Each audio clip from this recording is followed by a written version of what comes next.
Welcome back to SME Insights at the SME Mission Critical Workforce 2030 exhibit at the Manufacturing Technology Series East. I'm Greg Jones. I'm Director of Strategic Programs and Partnerships with SME. And today I have the pleasure of interviewing one of my friends and colleagues from the industry, Jerry Rex from the American Precision Museum. And we're going to be talking about insights about the museum. Jerry, welcome. Thanks for joining us today. And for full disclosure, I should tell our audience that I am a member of the Board of Trustees at the American Precision Museum. And so just want to get that out of the way. I know a lot about the museum, so it might sound like I'm asking Jerry some leading questions. Jerry, thanks for joining us today. Thanks for having me, Greg. I appreciate it. The museum appreciates it. Yeah, and we've known each other in the industry for a couple of years. We don't have to say exactly how many. Jerry's got a long and reputable career in the machine tool and manufacturing industry, and I'm happy to have him join us here today. So let's talk about the history of the museum, why it's located in Windsor, Vermont, and how all that took place. Yeah, it's a great story, and as you probably know, in 1846, that building was not even in existence at the time that these gentlemen took an order from the US government for 10,000 rifles, and the stipulation was the parts had to be interchangeable and repeatably interchangeable, so they had to come up with the buildings and everything else. So it was purposefully built right along Mill Brook, so these machines were driven by belt, pulley, line shafts, and water wheels. So that's how the story began, with the erection of that building and the receipt and completion of that order. Yeah, it's the Robbins and Lawrence Company, the armory at the time. Yep. And you're right, that stream did power, and the pulleys are still up inside the museum. And the interesting thing was when they got the order for all those munitions, nobody believed that they could deliver all that, because it required the invention of processes and systems to develop interchangeable parts. Right. I mean, at that point in history, a lot of things weren't affordable to the average person in any country, let alone the United States. And so we hear often that necessity is the mother of invention. Yeah. Well, these gentlemen had this order, and they had to come up with something. So they took some machines and technology that existed and reapplied them, and they had to design and build some equipment in order to do this, because until that point, things were still hand-fitted and hand-carved and so on to put the components together. So this was absolutely life and world-changing. The American system of manufacturing was developed out of the necessity to deliver this order, and probably hasn't happened again, but on time and under budget. Right. And then the world got to see it.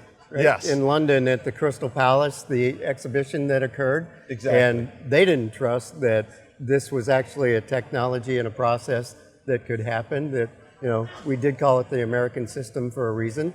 And can you talk about that a little bit? Yeah, so way before IMTS ever existed or any of these shows, there was the Crystal Palace exhibition in 1851. Countries from around the world would showcase technology, new things.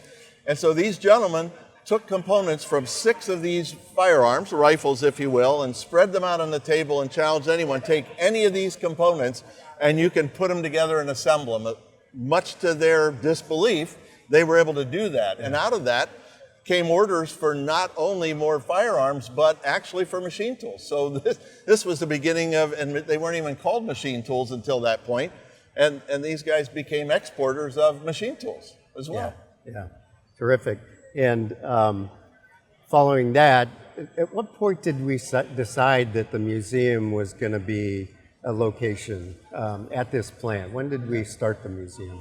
Good question. So at one point, there's only one building now. At one point, there were 5 buildings to produce all these things, and it was various things over the years. But in 1966, Ed Battison saved this building from demolition, and he bought it at a low cost, put it on the National Register of Historic Buildings, and turned it into, he was a curator for the Smithsonian. Yeah. And so he already had a collection of some artifacts, but then he continued to, and it became the American Precision Museum over time. And here we are still many years later, and we've improved it in a lot of ways.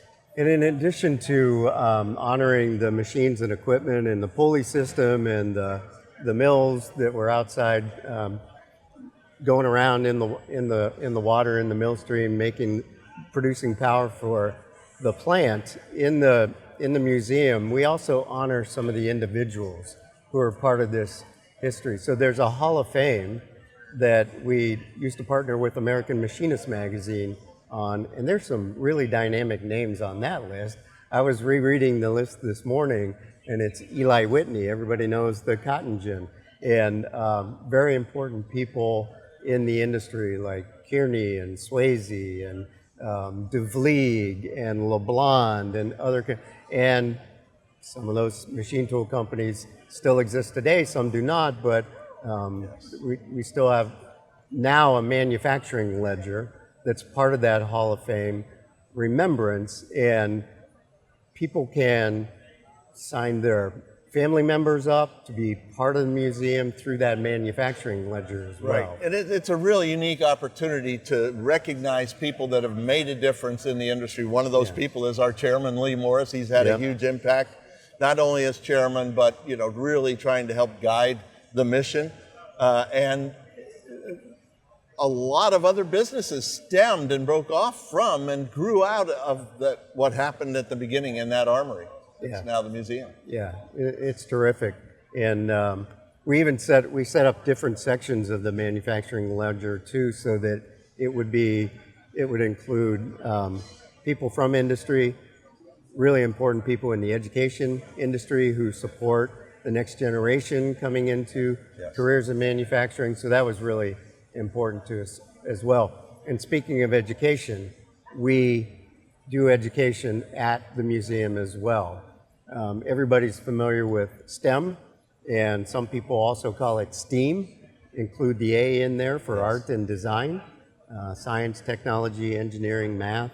We include an additional M, so we call it STEM plus M. Can you talk about that a little STEM bit? plus M pathways. The plus M is the adding manufacturing in there. And so a part of our mission is not only to preserve and honor the history and educate people, but the other main really important piece is to inspire that next generation of makers and manufacturers, Greg. So we have delivered over 6,000 STEM kits regionally, and the focus is mostly on 4th, 5th, 6th graders. So far it's been mainly to underserved communities, but we want to broaden that, and then we want to work to increase those age levels. But it's really important to explore and expose these people, the young people, at an early age, so they are aware, and that the educators and their parents are aware of the real opportunities career-wise that exist in manufacturing. And when we can tie in some of the milestones and the stories of these innovators and the way it really rocked the world in positive ways, it helps to inspire. And then when they learn more about what some of those opportunities are, it can do it hands-on with these STEM kits.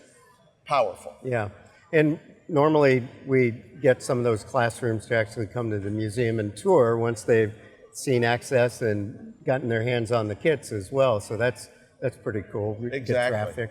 And we try and encourage schools to come by and bring a busload of kids and schedule in advance if we can, so we can really give them the attention they deserve. But we're open, 7 days a week during the summer and 5 days a week the winter time. And we really want to have young people, educators, people of all ages, but we really want to inspire those young people. And as a board member, I know that we've gone to year-round because we raised the funds to put more heat into the building in the winter time, which is not easy to do in Windsor, Vermont. It's kind of cold up there. But that's been done, so it's been, 3 or 4 years now that the museum's been open all year round, right? Right, and in an 1846 three-story building, it's not the least expensive or easy thing to do to keep heat and air and whatever. But you also have to protect these artifacts as well as have people be comfortable when they come through. Yeah, that's really important. Yeah. Currently, the tour, there's a classroom out front and a gift shop and those sort of things that you see at a museum. The tour is basically on the first floor of the museum, and we rerouted that tour and changed that tour about a year ago. You did a really nice video for that with a great voiceover, right? Thank you. Talk a little bit about what we see as we go along that tour in there. Well, you know, the space is somewhat limiting, so we're trying to figure out how can we not only fit more exhibits, but be more meaningful to a wider audience. And so we have a campaign called Floor to the Future. So we've de-assessed some of the things that were in our collection. We've also rearranged and moved some of the things that were stored, documents and such, to make room for about 1,000 square feet of multi-purpose space for not only maker space and to be able to host events for young people, competitions and such, but to also have meeting and conference space for our corporate members and people in the community. So we're really excited about that. The plans are underway. We're about to start putting saw and hammer to it, and we're really, really excited about transforming that second floor to be a lot more functional. Yeah, that'll be great. Floor to the Future, and there's a campaign going on right now. Yes. People can go to AmericanPrecision.org Yes. and think about donating or adding a family member who's been in manufacturing to the manufacturing ledger. But the big campaign is Floor to the Future. One of the things that people can still see on the first floor is something really special. The Bridgeport serial number 1. Right? We all know this very special company, the machine that really made the world go around in U.S. manufacturing, a Bridgeport vertical knee mill, and we've got serial number 1 at the museum.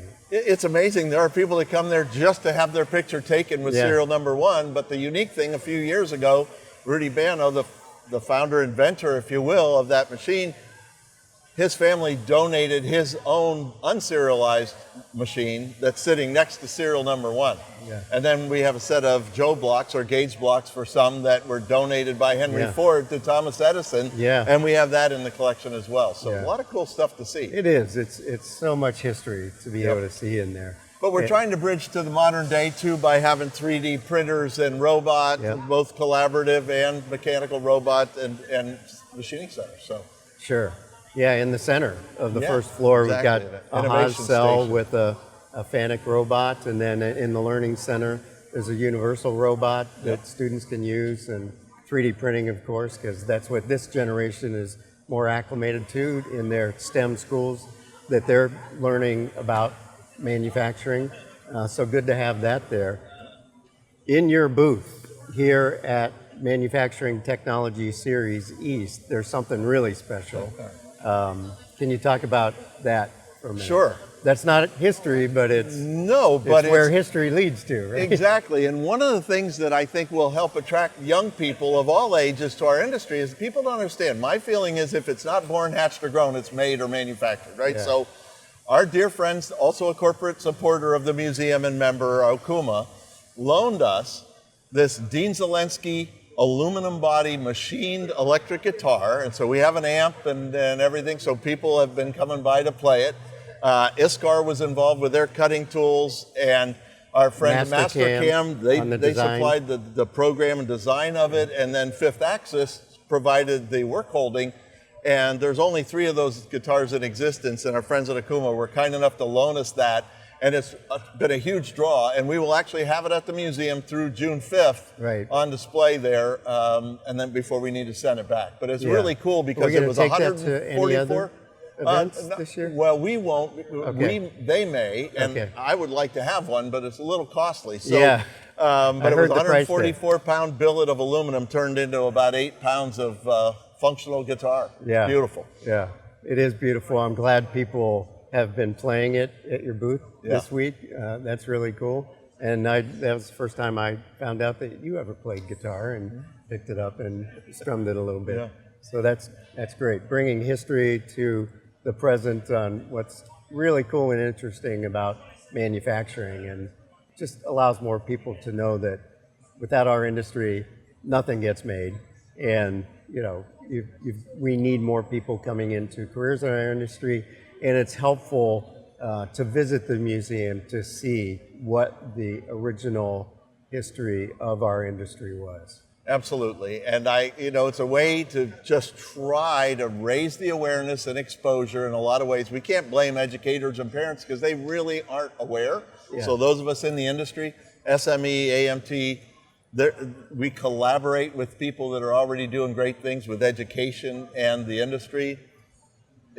We can't lose, right? So I've been to Windsor, Vermont dozens of times for board meetings and other receptions and things at the American Precision Museum. I encourage everyone in our industry and not in our industry who might be traveling to Vermont doing some what they call leaf peeping up there to go see the museum. It's a beautiful little town and a wonderful spot. Well worth the time, well worth the visit. And Jerry, I want to thank you for talking with us about the museum, and good to have you here on SME Insights. Greg, thanks today. for the opportunity. Much appreciated. Good to see you. Thanks.